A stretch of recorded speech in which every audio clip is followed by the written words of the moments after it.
Maayong buntag sa tanan nga mga kaigsuonan. Happy Sabat kaninyong tanan.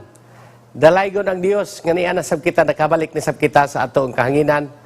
Sa matag adlaw ng ipapahulay mga kaigsuonan, sa matag buntag, panahon sa promosyon, gituyo gyud ni din His Hope Channel para nga kitang tanan ma-remind gayud sa atong pagkinabuhi ingon nga espirituhanon, nga Kristohanon sa pagpangalagad sa Ginoo. Sa dili pa ta magasugod igsuon, gusto nako nga itingbaya. Sa dili pa ta magampo, gusto nako itingbaya ang tanan nato nga magigsuonan diha sa Northeastern Mindanao Mission. No, ang atong presidente diha si Pastor Dante Obos, uban sa iyahang mga kauban nga mga officers, Pastor Saramusing, ug si Pastor Baal, ang atong treasurer ug atong executive secretary si Pastor Nimrod Saramusing. Happy Sabat ninyong tanan ug kauban sa inyong mga ginsakpan ug niadtong niaging Sabado makigsunan, gisundan ani nga Sabado diha kami sa distrito sa Salog. Kauban sa atong district pastor nga si Pastor Pirin. Pagkadasig gyud nga district makigsunan kauban sa ilang district pastor Pastor Pirin. Congratulations sa sulod sa usa ka semana makigsunan nagwali ang ESI kon Adventist Layman Services and Industries. O kita may gitugyanan anak makigsunan, nagwali ang atong presidente sa Mindanao nga si Engineer Dini Sasel, uban siyang asawa nga si Sister Daisy. Ug atong pasalamatan si Brother Roy Perez nga naghatag sa atong budget gikan sa SSD makigsunan. Malipayon ta nga ni bautismo kita og 86 ni atong Sabado makigsunan. Pagkadaghan gyud sa mga kaigsuonan dito sa bukid sa Salog District. O kalo is Ginoo 86 souls. Unya niadtong miaging Sabado 17, so 100 makigsuonan kapin, 103 souls ang atong nabautismohan makigsuonan tungod sa pagpaningkamot gyud sa atong ASI kon ASE sa pagdumala sa atong mga officers. So gusto nato pasalamatan ang tanan nga nagakooperar. Magampo ta makigsuonan, Ginoong Dios, magasugod na kami sa promosyon karong buntag. Naglaom kami nga madunggan namo ni unya motubo kami sa amo ang pagpakigsuo diha kanimo. Salamat amo kini gipangayo tungod lamang sa ngalan ni Jesus mong luwas. Amen. Adventist spirituality.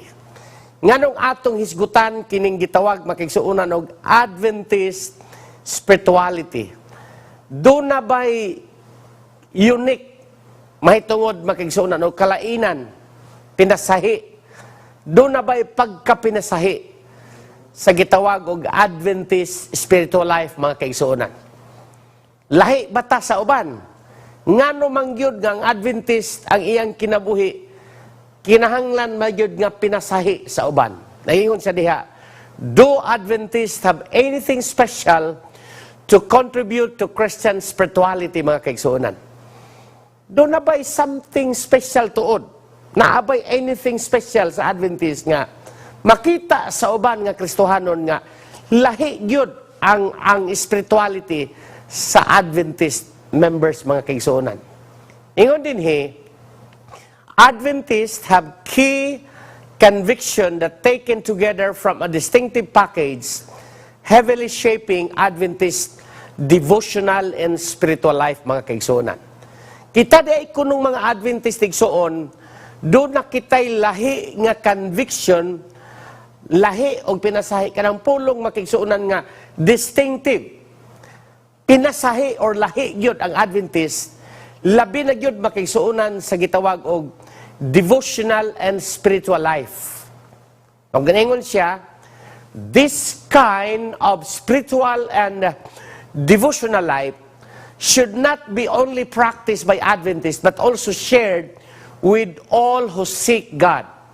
Mga kaigsuonan, nganong maingon kita nga ang Adventist distinctive or pinasahi sa uban nga Kristohanon tungod kay kita kuno nga Adventist expected gyud makaigsuonan ang atong gitawag og spiritual and devotional life ikumpara sa uban nga Kristohanon ug dili lang makaigsuonan nga ato ning i-practice sa atong kinabuhi, ato po ning ipahat ngadto sa uban makigsuonan.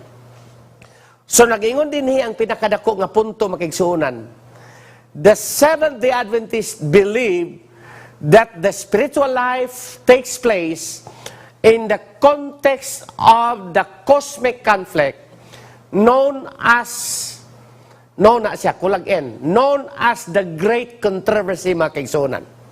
Sa ato pa, kita di ay kunong mga Adventista nagatuo nga ang atong espirituhanon nga pagkinabuhi, mga kaigsuonan, diha gyud ta nakabase sa kanang gitawag og cosmic conflict. Unsa man ang cosmic conflict igsuon? Sa laing term ni ana, mao nang gitawag og the Great Controversy. Unsa man ang Great Controversy, pastor? It is a fight between good and evil. Didto palang daan sa langit, makigsuunan, nasayod ta, nga dunay pagpakigbisog nga nahitabo, taliwala sa unsa man, sa Ginoo o kang Michael,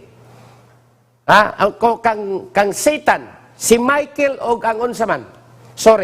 Nangingon siya, si Ginoong Hesus o ang iyang mga manulunda o ang kaaway nga maong Satanas, makigsuunan nga si Lucifer, doon na sila'y pakigbangi, nag-away sila igsuon. Ang ilang controversy, it is between a fight between good and evil. Kita yun, makigsuunan, ang pinakasintro sa ilang fight, no? So, ang nahitabo, makigsuunan, this fight, nagapasantop, makigsuunan, nga mao kini ang pinakasintro yun sa atong pagkinabuhi kay in the context of cosmic conflict, makigsuonan. It is a great controversy issue. So, klaro kay makigsuonan, nasayod ta nga human na pildi sa Dios o ni Jesus, si Lucifer, gihagbong sila din sa unsa. Sa yuta, makigsuonan, 1/3 of the angels, makigsuonan nga, mipabor kang Lucifer, gihulog diri mga kaigsuonan sa yuta. Mo hinungdan nga, klaro kaayo nga pildi siya daan. Si Ginoong Hesus nagbadaogon igsuon. So ang atong General Conference, makigsuonan, ni adtong 2005 naghimog session ang tanan nga mga officers o mga pinili nga mga delegates sa atong iglesia og nakabuo kita og kanang gitawag og ika-28 doctrine, makigsuonan. 28 doctrines man ang atong church. Niining 28 ka mga doktrina, makigsuonan, mao kini ang usa sa pinakabag-o nga doktrina nga nagisgot og growing in Christ. Gituyo ni makigsuonan sa atong church aron masabtan pag-ayo nga kita nga mga Adventist pinasahi di ay ang atong spiritual life, ang atong espirituhanon nga pagkinabuhi, makigsuonan. So, atong i-quote ang atong doktrina mahitungod sa gitawag og growing in Christ, mga kaigsuonan. Unsa may buot ipasabot ni anang gitawag og growing in Christ doctrine. Growing in Christ fundamental belief nga gititle, makigsuonan, sa atong ika-28 nga doctrine sa Seventh-day Adventist, growing in Christ. Unsa may buot ipasabot, ana, makigsuonan, aron nga kitang tanan makasabot gayod unsa ang atong role sa atong espirituhanon nga pagkinabuhi, labi na gyud sa atong pagpakigsuod ngadto sa Ginoo, makigsuonan. So atong i-quote ingon siya sa ato na ning 2005 makigsuonan nga church manual, ato ning gi-quote, makigsuonan, ingon siya diri, by His death on the cross, Jesus triumphed over the forces of evil. Pinaagi diay sa kamatayon ni Jesus dito sa cross, makigsuonan, iyang gidaog ang kaaway, ang gahom sa kaaway nga maong yawa. He who subjugated over the forces of evil. Meaning, kanang pulong subjugated, nagpasabot nga, He takes control. Iyang gikontrolar, makigsuonan. Sa iyang pagministeryo dinhi sa yuta, makigsuonan, gidaog na niya, pinaagi sa iyang pagpakamatay dito sa cross, the demonic spirits during His earthly ministry has broken their power and made certain that their doom is ultimate, makigsuonan. Ang ilang kapildihan, ang ilang kalaglagan, makigsuonan, sa Satanas, klaro na gyud, makigsuonan, nga wa na siya tsansa. Apan atong bantayan, nga gikan dito sa langit og pag-ingon din sa yuta, makigsuonan, Satan still fighting. Gusto siya nga daghan gyud ang iyang madala. Apan ang nakanindot makigsunan kay didto palang daan sa cross si Ginoong Hesus nagpakamatay alang kanato aron madaog niya ang kaaway, ang kadautan makigsunan. So, nagingon siya dinhi, Jesus gives us victory over the evil forces that still seem to control us as we walk with Him in peace, joy, and assurance of His love, mga kaigsuonan. Pagkanindot kapasalig, gitagaan na, gidaog na ni Jesus, gihatag na niya mga kaigsuonan sa matag usa kanato, ang sigurado gyud nga kadaugan batok sa unsaman, sa dautan, tungod kay sa diha nga kita magalakaw kauban kaniya, basta makasabot kita nga kauban nato si Hesus, nana diha ang kalinaw, nana diha ang kalipay, nana diha ang assurance sa iyang gugma makaigsunan. Nganuman, tungod kay ang Holy Spirit nagapuyo sa sulod nato makaigsunan, unya siya'y nagahatag nato og pinasahi nga unsa, pinasahi nga gaho mga kaigsunan. Pagkanindot di ay kining gitawag og growing in Christ, kining gitawag makaigsuonan og Adventist spirituality. So naa na tay kagawasan. In this new freedom in Jesus, we are called to grow into the likeness of His character, communicating with Him daily in prayer, feeding on His Word, meditating on it and His providence, singing His praises, and gathering together for worship, and participating in the mission of the church, mga kaigsuonan. Moingon tingali ka nga asa man ka nanguha na, Pastor, basaha palihog makaigsuonan ang growing in Christ, nga atong doctrine sa atong church manual, mauni akong gikuha makaigsuonan, diha nato ni gikuha. Unya, nagpasabot makaigsuonan nga, human di ay nagpakamatay si Kristo dito sa cross, naa na tay kompleto nga kagawasan makaigsuonan. So gusto nato kini tagsa-tagsaon igsuon. Kining gisulat dinhi ato ning outline. We are outlining based from this quotation makigsuonan. Number 1 nga bot pasabot diha, we are called into the likeness of His character. Number 1 gyud na makigsuonan. Gitawag kita nga mahimo kitang mahisama sa iyang kinaiya. Mao na gitawag og growing in Christ. Magatubo kita diha kang Kristo makigsuonan. Number 1, makopya unta nato ang iyang kinaiya. Gitawag kita nga ipakopya ang iyang kinaiya makigsuonan. Mo na di ay pasabot anang growing in Christ. Number 2, sa maong quotation ngon siya, communicating with Him daily in prayer. Makig-communicate kita, makigdugtong kita diha makigsuonan. Pinagi sa atong pagpakig-communicate sa iya. Daily in prayer. Kung mahimo makigsuonan, matagyugto sa atong kinabuhi, ang atong unahuna nakasintro sa iya. Kaya nasayod ta makigsuonan nga sa atong adlaw-adlaw nga pagkinabuhi, wala kitay laing gikinahanglan, mao lang gyud si kinsa. Mao lang gyud si Ginoong Hesus makigsuonan. Number 3, singing His praises. Mag-aawit kitag mga alawiton alang sa pagdaig kaniya mga kaigsuonan. Di ba? Magadaig kita kaniya. Unsa pa gyud? Gathering together for worship. Katipok kita mga kaigsuonan aron sa pagsimba, paghimaya kaniya. Og number 5 sa maong quotation ngon siya, participating in the mission of the church. Kining 5 mga kaigsuonan, mao kini mga practices nga dapat masabtan pag-ayo sa atong mga kaigsuonan. Makasabot gyud kita igsuon nga ang pagtubo di ay diha kang Kristo, growing in Christ, gitawag kita aron may sama kaniya, magampo, makigdugtong kita kaniya sa matag adlaw pinagis pagampo, magaawit kita diha kaniya sa matag adlaw o paghimaya, magasimba kita kaniya, unya mo participate kita makigsuonan sa mission sa church, mao nang pagdaog habiling kalag. Atong Sabado makigsuonan sa akong gikaingon, didto kami sa Salog. Natandog ko pag-ayo ni Brother Denny Sasil. Anang Friday evening makigsuonan, nagwali siya dito sa Salog. Perting daghanang tao ang iyang giwalihan. Ingon nga laiko, he's not a pastor. He's a lay member sa atong church. Abi ninyo igsuon sa iyang pagwali. Nasayod siya nga ang iyang balay dito sa Rosario makigsuonan gilunupan na. Nahumod ang iyang sakyanan nga Explorer, pila na kamilyo na nga sakyanan makigsuonan. Gilanapan sa tubig. Ang iyang mga sakyanan gipanglanapan sa tubig. Iyang mga motor gipanglanapan sa tubig. Ang iyang balay makigsuonan.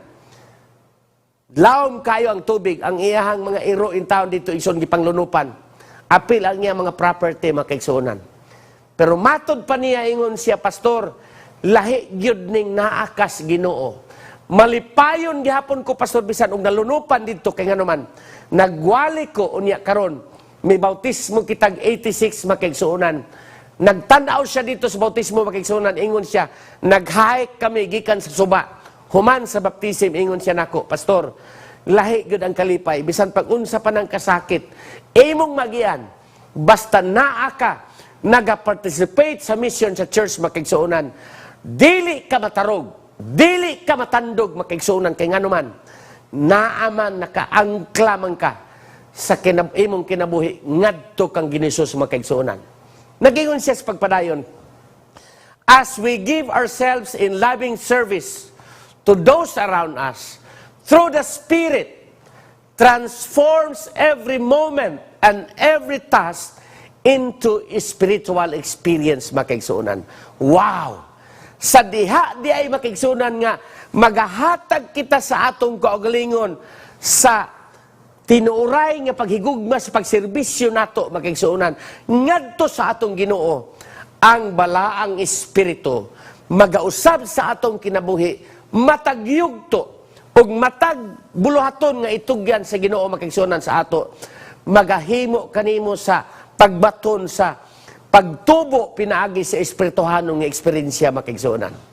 Atong Sabado nakalubong-lubong mi dito tungod sa kalapok makigsuonan pero nangatawa rami. Matot pa sa kong anak nga si Soy ingon siya pa. Wala gid tay rason nga dili ta mo katawa kay nganuman bisag nakalubong-lubong ta sa lapok dito sa among pagwali dito sa salog makigsuonan. Naldasig ang akong anak og samot kanang ingon siya pa. Wa gani mag-goal si Brother Sasil nga nalubong pod og nalumos pod ang iyang sakyanan dito nga perting mahala. Kini pang ato nga nalubong ra ang atong ligid unya mag-goal pa ta. Mga kaigsuonan, sa imong pag-alagad sa Ginoo ako kang hagiton karon. Sa diha nga mga lagad ka sa Ginoo makaigsuonan, kanang tinuray nga pag-alagad niya bisag unsaon pa kag kusukuso makaigsuonan sa pagsulay. Ang Ginoo nagapasalig nga gidaog na niya ang kaaway.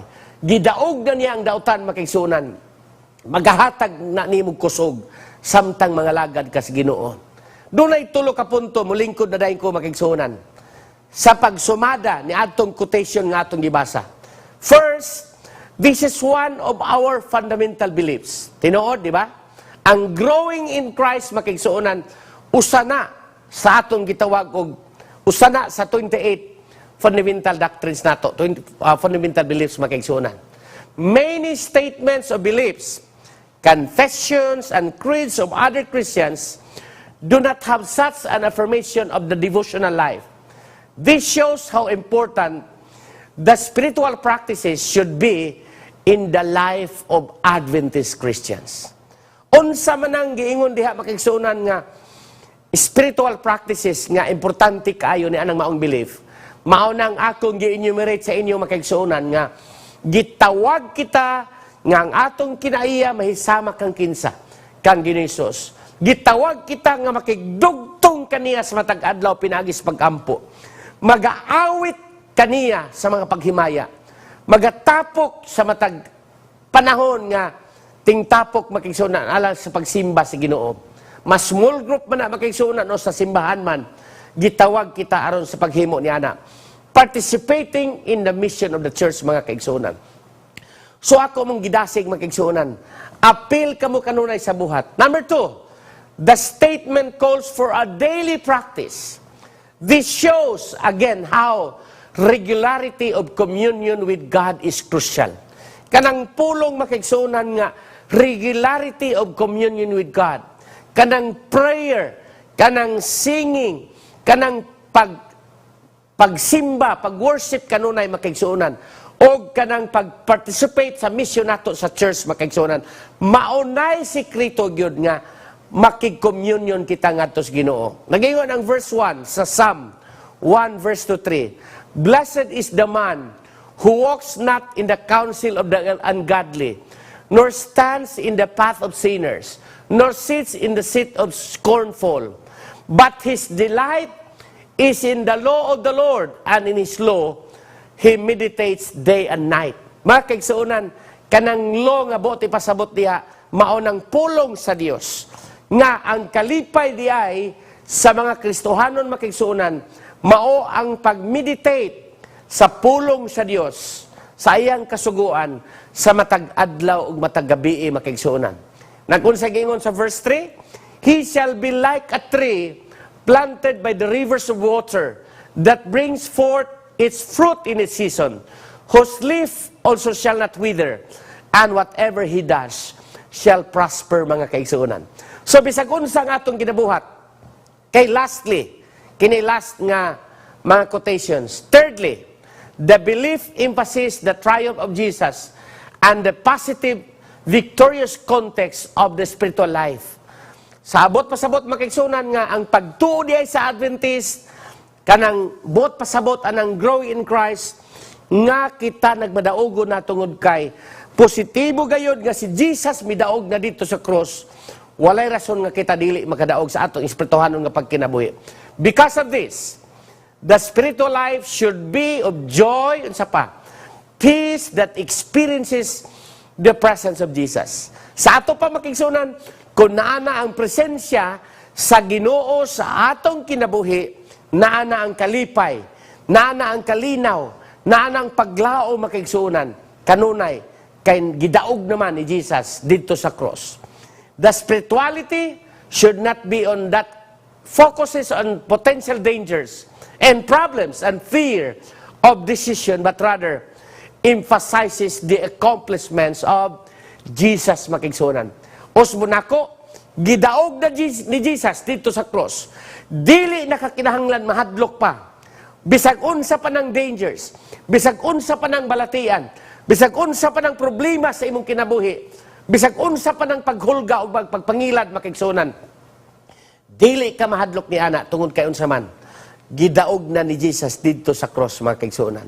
Believers can, with confidence, pray for continuing victory over evil and evil powers because of the ongoing triumph of Jesus in this cosmic conflict, mga kaigsuonan.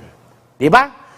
Kita nga mga magtotoo, matod pa niya sa last nga mga quotations, doon na natay kumpiyansa sa pag-ampo, sa makanunayon nga pag-ampo, mapinadayunon nga pag-ampo, tungod kay gidaog na niya ang yawa, gidaog na niya ang gahom sa kaaway, mga kaigsuonan, tungod kay ang Ginoo, siya nang madadaog dito sa cross. It would be well for us to spend, ingon ang Desire of Ages, page 83, it would be well for us to spend a thoughtful hour each day in contemplation of the life of Jesus. Matag-adlaw makiigsuonan, dapat mugahin kitag panahon nga ato gyud hinuktukan pag-ayo ang kinabuhi ni Jesus. Kung giunsa niya, punto por punto makiigsuonan, giunsa niya pagdaog didto sa cross makiigsuonan ang atong kadaugan didto sa pagpalansang niya dito sa cross makiigsuonan. As we dwell upon this great sacrifice for us, our love will be quickened and we shall be more deeply imbued with the Spirit. If we would be saved at last, we must learn the lesson of penitence and humiliation at the foot of the cross, makaigsuonan. Salamat na lang sa cross. Salamat sa Ginoo nga iya na diyang gidaog ang tanan. Didto sa cross, makaigsuonan, ug wala na tay kabalakan. Sa bisag unsa pang gumunhap sa atong kinabuhi, dinhi sa kalibutan, makaigsuonan, naaman ka sa imong panimalay karon, nagalingkod man ka sa imong pulayanan, ayaw nagkabalaka, ang Ginoo magauban kanimo. Growing in Christ, magatubo ka diha kaniya, ug salamat nga sa tiilan sa cross, kitang tanan midaog makaigsuonan. Sa iyang pagpakamatay dito sa cross makaigsuonan, wala na'y rason nga kita do na pa'y kapildihan makigsunan. Ang Ginoo magapanalangin kanato karong adlaw. Magampo ta, Ginoong Dios, salamat kaayo sa kalipay og pribilehiyo nga among nabatnan. Salamat nga mutubo kami diha kanimo. Salamat nga kini nga spirituality mutubo sa among kinabuhi, pinagi sa among pagkamay ng puon sa matag adlaw, pinagi sa among pag-awit og mga alwiton diha kanimo, og pinagi sa among pagsimba diha kanimo Ginoo. Mahisama kami kanimo, makupya namo si Ginisus labaw sa tanan. Moapil kami sa imong buhat alang sa pagdaog og hamiling kalag, alang sa imong tiilan. Kay mao ning sikreto Ginoo nga kaming tanan makalahutay gyud sa among pag-alagad hangtod sa imong pagpadayag. Ang Ginoo magapanalangin ka namong tanan. Salamat sa imong kaluoy sa pagtubag sa imong pagampo. Amo kining lauman madawat tungod lamang sa ngalan ni Jesus nga among luwas. Amen.